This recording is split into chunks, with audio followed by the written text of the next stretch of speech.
Record. Okay.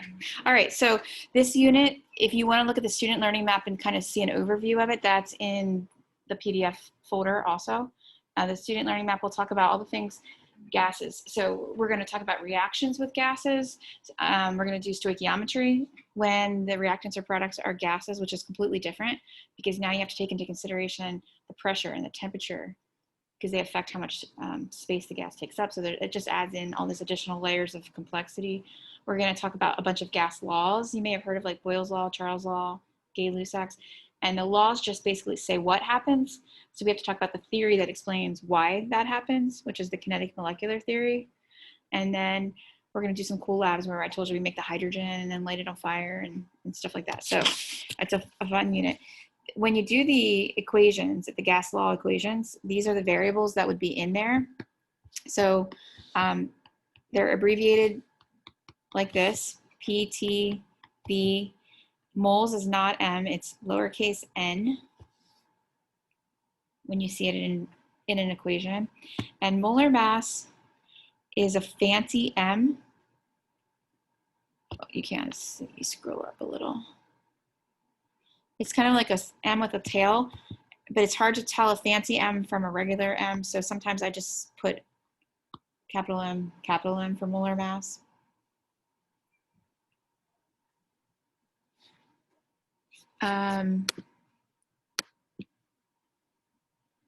See, maybe 150% will work. All right, so the pressure is, there's an equation for pressure when you're doing it in physics class. It's the amount of force per unit of area. And so think about when you don't have to draw this, but if you walk and you step your body weight on a nail, you have the entire force of your body weight pressing on a really tiny area. So what's that going to do to the pressure? If there's a big force and a tiny area, it's going to be a high pressure. You see how that would work out mathematically with that equation? Big numerator, small denominator. If you lay on a bed of nails and there are hundreds of nails, you still have the same force, but now you're distributing it over a lot more area with the hundreds of nail heads.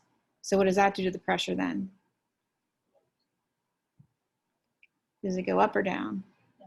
Down. So that's basically what the equation means. Now, in terms of gases, where do we get pressure?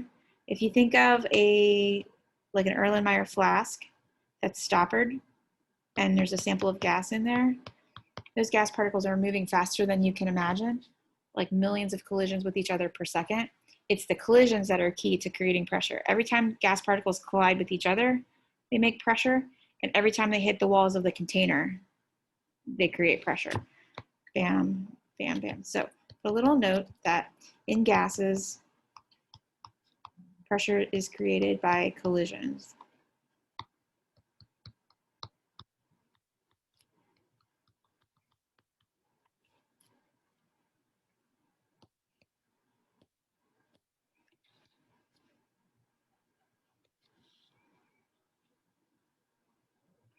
The more collisions, the higher the pressure. You don't have to write that down, but if you imagine, they use the analogy of a dance floor. If you only have a few people on the dance floor, they're not going to bump into each other that much. It's going to be low pressure in that analogy. If you pack people like into a mosh pit and they're banging into each other constantly, that would be high pressure. So if you just put a little bit of gas into your sample, low pressure, few collisions. Does that make sense? More particles equals higher pressure. Okay, now you guys, when you do physics problems with pressure, force is measured in newtons and area is measured in meters squared. You know, like length times width gives you area. But that unit is a little bit cumbersome because it's got the two parts. So they renamed that a Pascal. So a Newton per meter squared is the same thing as a Pascal. So there's so many different pressure units that you'll encounter in these problems. So one of them is, like I said, the Pascal. A Pascal is a tiny amount of pressure. So what you typically see in these problems is a kilopascal, KPa.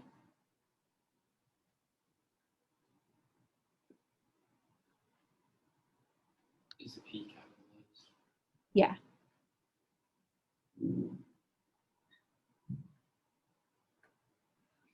There's another pressure unit called a torr. It's named after Torricelli, who was a guy who invented an early barometer. There's another one called an atmosphere.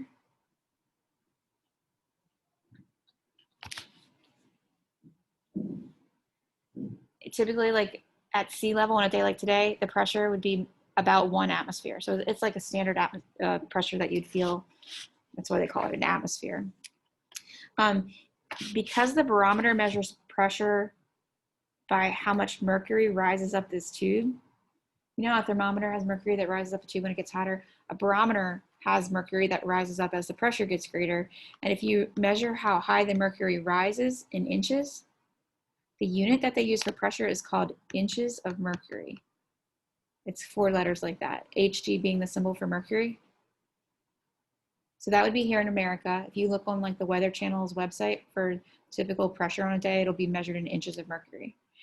If you are using SI units or like the metric system, then it's typically in millimeters of mercury.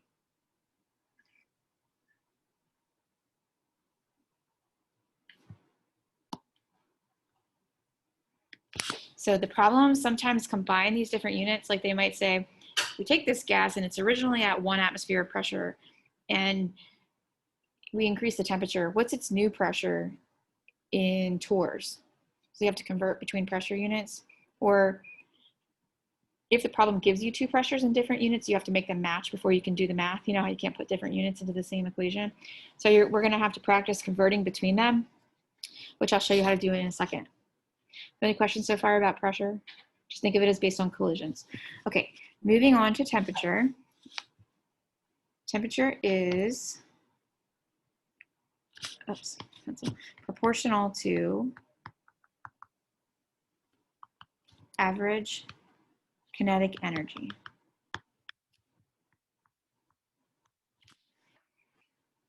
Do you guys remember what kinetic energy is? How it's different from potential energy?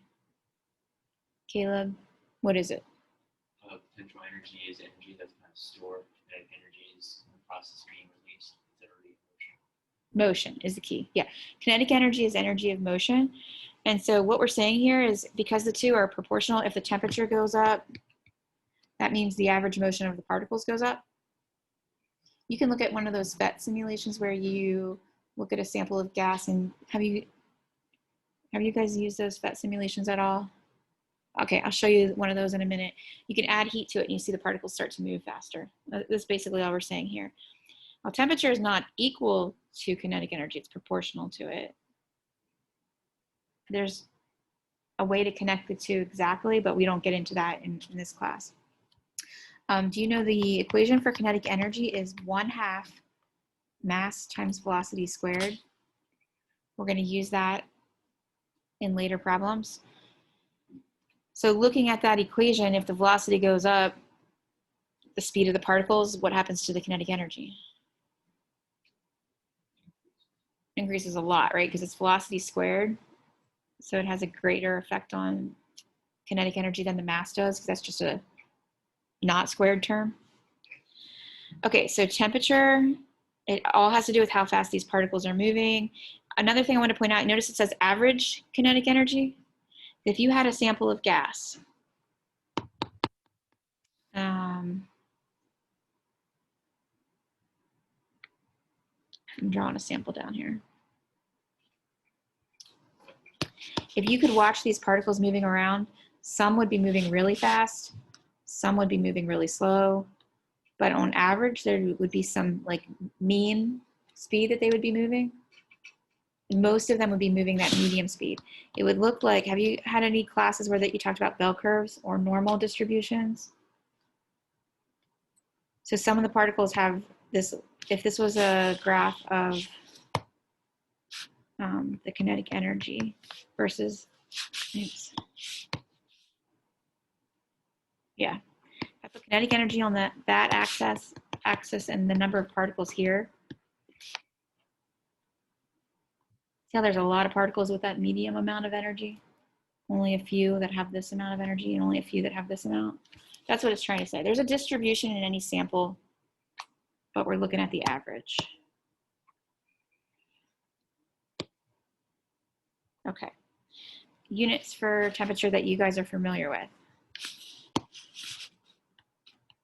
are what?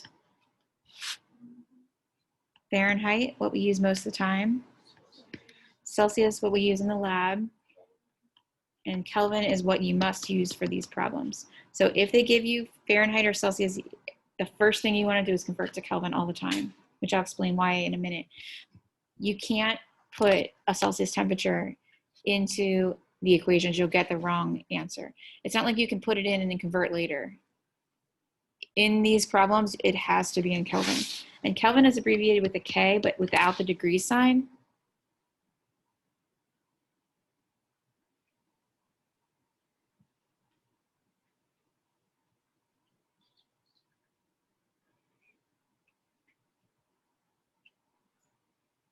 So the cool thing about the Kelvin scale, and the reason why it's important to use it, is that 0 Kelvin is truly 0 kinetic energy. Like if you're at 0 Kelvin, the particles are theoretically not moving anymore. If you're at 0 Celsius, you know why they picked 0, what they said is 0 on the Celsius scale? Right, freezing point of water. This has no rationale in anything that makes sense. It really was like one of the earlier ways of measuring temperature before they understood kinetic energy and the kinetic molecular theory.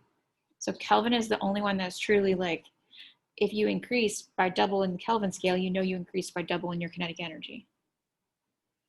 Okay, all right, volume defined as, you guys know this one, amount of space occupied by a sample. And what kind of units do we use for volume? So centimeters cubed is a possibility. Any length unit cubed, you could have inches cubed, feet cubed. Usually it would be metric, so it would be like decimeters cubed. Does everybody understand why it's a cubed unit for volume? What's a basic formula for volume? Length times width times height. So you end up having some length unit times itself 3 times. Or if you think of pi r squared h, see how you have the r squared for the length unit, and then the h is another set of it, so you end up with cubed. If you don't use a length unit cubed, what's a different way to measure volume? Some sort of liters, right? Deciliters, kiloliters, it can be any prefix added onto it.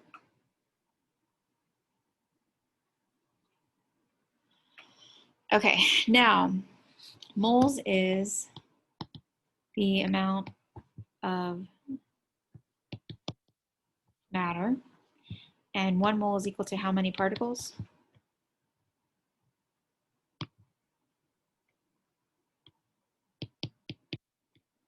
If you don't know this number, you need to know it.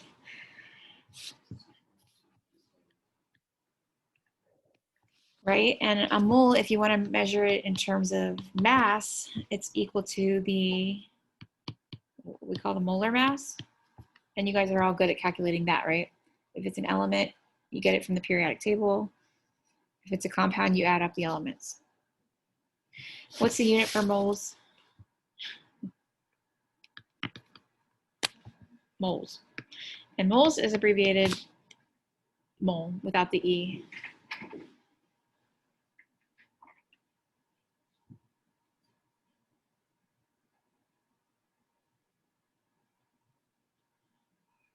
And then some of the gas laws, well, especially if you're talking about density, will have molar mass in them. Since density is mass divided by volume, you can find it out the density by taking the molar mass divided by the molar volume. So molar mass, I'll just do it. You don't have to write this down if you already know how to do molar mass. But for an example, carbon dioxide, you would add 12.01, which is the mass of carbon, with 16 times 2, because there's 2 oxygens.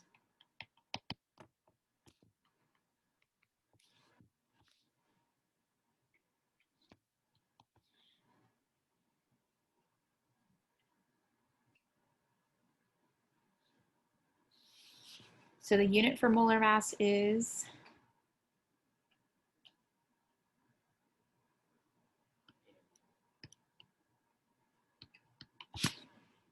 grams per mole.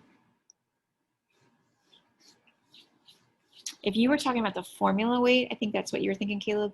Like if I wanted to know what one CO2 molecule weighed, I would put it in AMUs. But when you're talking about molar mass, you're talking about what a mole would weigh on the balance, then it's in grams per mole. All right, now all this information is summarized on these next 2 pages if you want to go back and read those later, just kind of like notes about all the variables.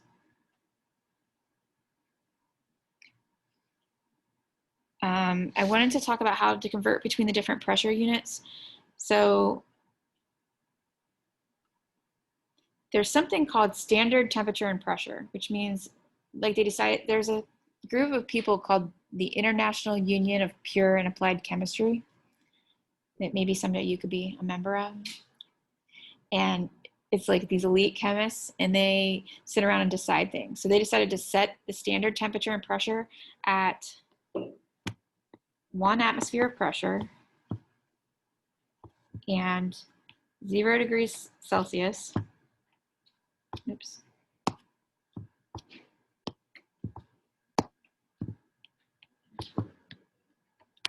Oh, 0 Celsius, which is also 273 Kelvin. So if you're at those conditions, that's considered standard temperature and pressure. Sometimes the gas law problems will refer to that. In the problem, they'll say at STP. That means you can list out, right now we're at 273 Kelvin and 1 atmosphere of pressure. Okay, so standard pressure is 1 atmosphere. I'm gonna write down here all the other units that are equivalent to 1 atmosphere of pressure. So if you were in kilopascals, standard pressure would be 101.3 kPa. That's the same amount of pressure as 1 atmosphere. If you were in torrs, it would be 760 torrs.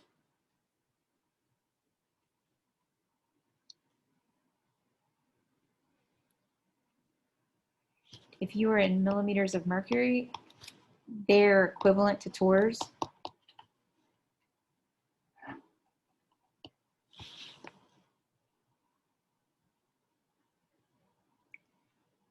If you're here in the United States and we put like pressure into our tires, we pressurize the air. Do you know what unit we usually use? PSI, which stands for pounds per square inch. So it's back to that force per area equation again.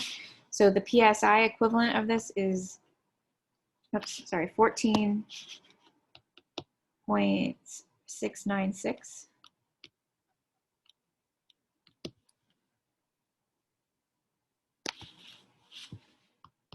And if you're using inches of mercury instead of millimeters of mercury, it is 29.9212.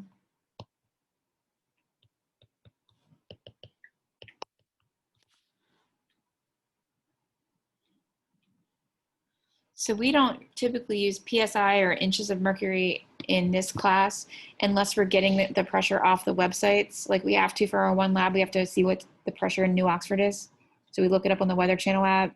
It'll give it to us in inches of mercury and we have to be able to convert. These are the numbers that you're going to put in the conversion factors because they're all equivalent to each other. So now you can put 12 inches equals a foot in a conversion factor because there's equal quantities. You can pick any 2 of these things and put them into a conversion factor. So it's not a series transition between units. It's not like you don't have to go from torrs to inches of mercury to something to something to something. You can go directly between any 2 just by picking the 2 that you need and putting them into the problem. So if you scroll down to the page that's a practice for pressure conversions, looks like it's on a delay right here. There we go. It says 12, the gas laws, and then it says pressure units over here. This page is about practicing converting from one pressure unit to another. There's a sample problem there where it says, what's 515 millimeters of mercury if we convert it to kilopascals? See right here. So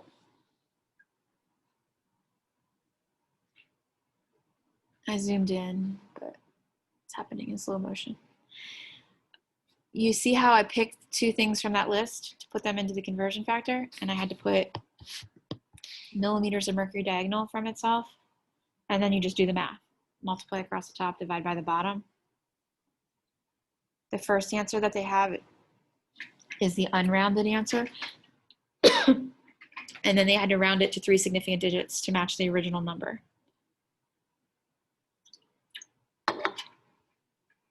So for any of these practice ones down at the bottom, you would just pick the two things from that list of equivalent. Does that make sense to everybody? Okay. So that's one thing I want you to do for homework is practice those. Do at least 4 of them. If you want to do more, you can. But if you get the idea after 4, there's no point to keep.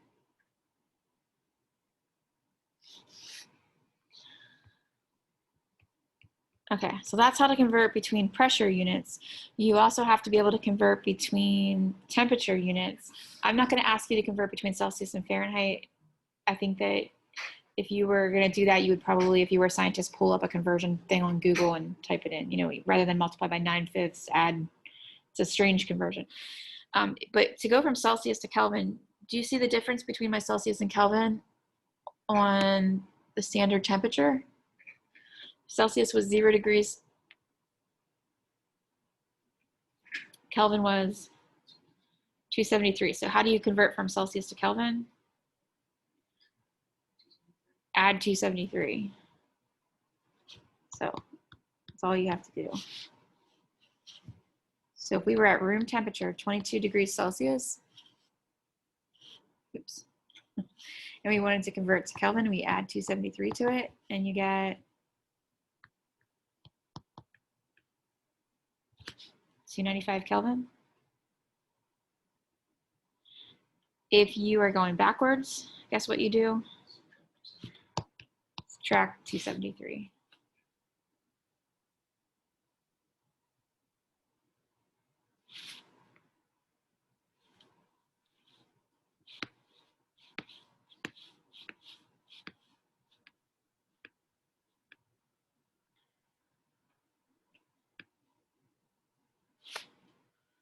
All right, so if you scroll down to this graphic organizer just about pressure, I just want to talk about the two devices that are at the bottom of this graphic organizer, which are tools used to measure pressure in different situations.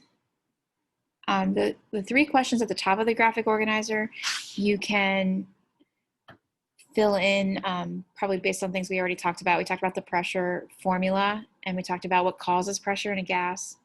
So you can review that later if you want, but look down here. First tool is called a barometer, and you use a barometer when you are measuring atmospheric pressure.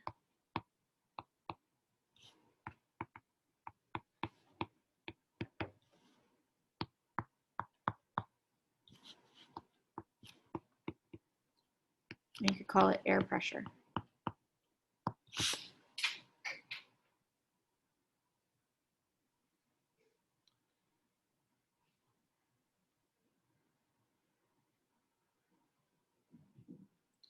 Okay, so it's a really simple device. It's basically a petri dish, some sort of like open dish like that. And you know, mercury is one of the elements that's liquid at room temperature. It's like the only metal that's liquid at room temperature. So it's a very dense, like heavy metal. And you have it in this dish, and you also have it in this tube up to some level. So there's all this mercury in there. The tip of the tube, if you look, is a vacuum, which means what? Right, so there's no air particles in there. So that means there's no collisions in there, so there's no pressure. So there is a lot of air out here, and that air is colliding with that mercury in the dish, and when it does, it exerts pressure on it, and that drives it up the tube. So the higher the air pressure, the more the mercury rises up the tube. See how simple that is? The guy that invented that was Torricelli, which is why they call a millimeter of mercury a torr, to like honor him. Okay, do you know how high 29 inches is? If you think of a meter stick being like about 36 inches, 29 inches is about 5/6 of that, right? So it's almost a meter stick high. That's how high mercury will rise up a tube just based on air pressure. And mercury is heavy, dense, you know, so air pressure is significant. We don't realize because we just never knew anything different, but the amount of pressure pushing on us all the time from the air is pretty extreme. We're going to do some demos in this unit where each one of you are going to have a partner and do, well, actually, because of COVID, maybe we'll do it by ourselves at home. But there's so many cool little demos you can do to show how strong air pressure is. Did you ever see the snapping with the roller? Okay, good, because somebody will probably want to do that one. But there, you can crush things with air pressure. If you've ever seen a soda can get crushed, it's an immense amount of pressure pushing on us, which is why we eventually, like, I guess, droop. Our skin gets saggy. All right, that's a barometer used to measure atmospheric pressure. The other tool here is called a manometer, and that's used to measure pressure of a gas sample.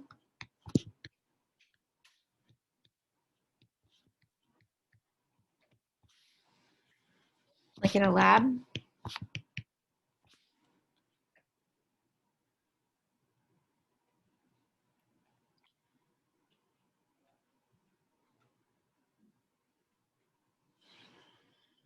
And so here's a picture of a manometer. It's basically a U-shaped tube. Sometimes it looks more like a J, depending on how high it goes up. I don't know if you can see, but it's open right here. Oh, shoot.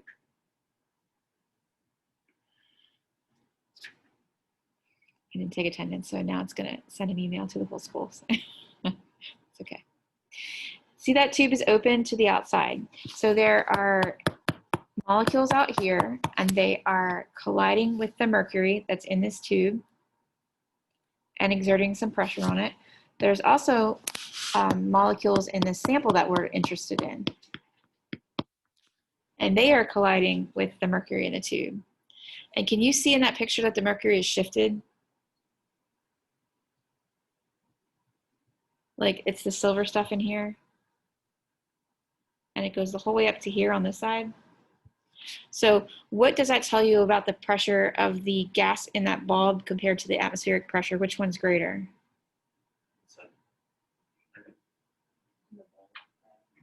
Does that make sense to everybody? The bulb is pushing harder, so it's shifting over to the other side.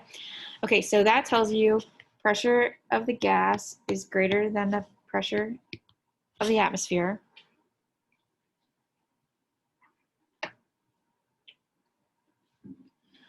So you have to know what the pressure of the atmosphere is.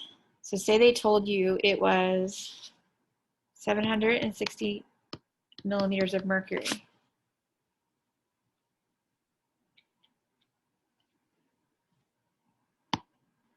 Because you can measure that with a barometer.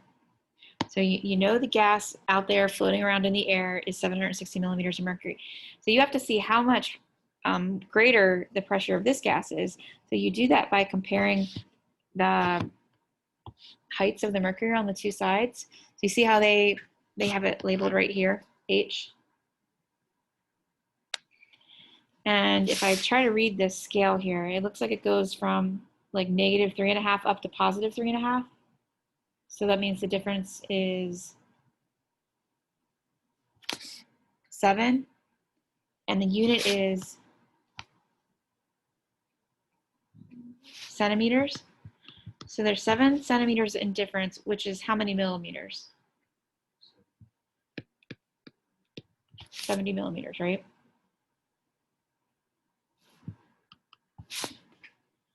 And the reason I had to convert it to millimeters is because my original air pressure was in millimeters. Okay, so what do you think we do with that 70 now?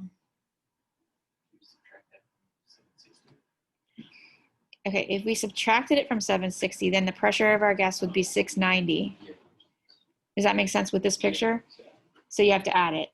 So you have to figure out whether you're adding it or subtracting it based on who's winning. You know what I mean? So the gas in this bulb is 70 higher than the atmosphere, so the final answer would be 830.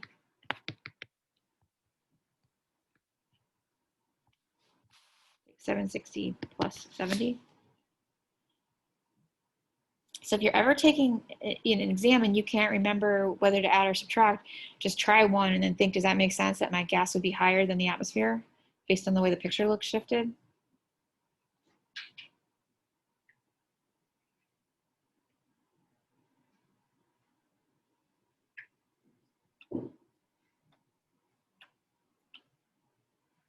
Okay, so there is a page down below this pressure conversion page where I said to do a couple of those. There's a reading a manometers practice page.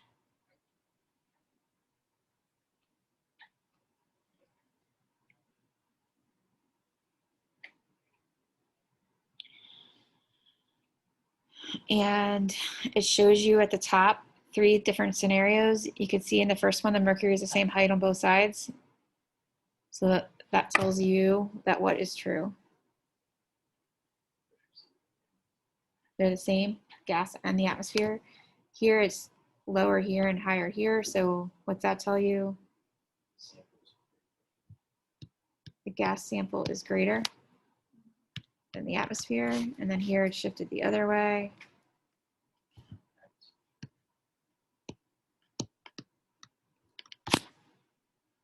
So use those as reference as you're answering these questions down here. And I want you to do all of those because this is something that's a little bit more mental than the pressure conversion. And the answers to these are worked out down here below so that you can check and make sure you did them right. But don't rely too heavily on the answers. When I give you answers, which I usually do for new math like this, I want you to make sure that you use it the right way, like you actually try to do it and then you check yourself. And then if you get it wrong, you try to figure out what they did differently before you go back to the next problem.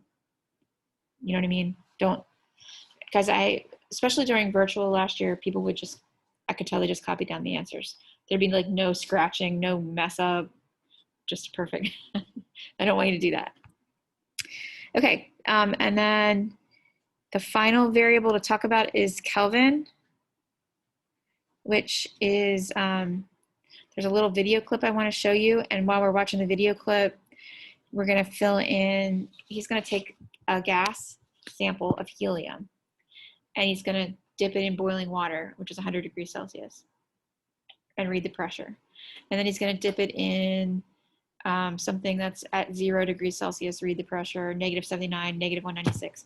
We're going to record these points and then we're going to graph them down here. And we're going to extrapolate back to what temperature would it have had 0 pressure. And that's the basis of the Kelvin scale. So if you are watching this video, you're gonna have to stop and go watch the video that's linked in the folder and copy down these 4 data points. I tell you in the directions which part to skip to in the video. This is what you did yesterday, I guess.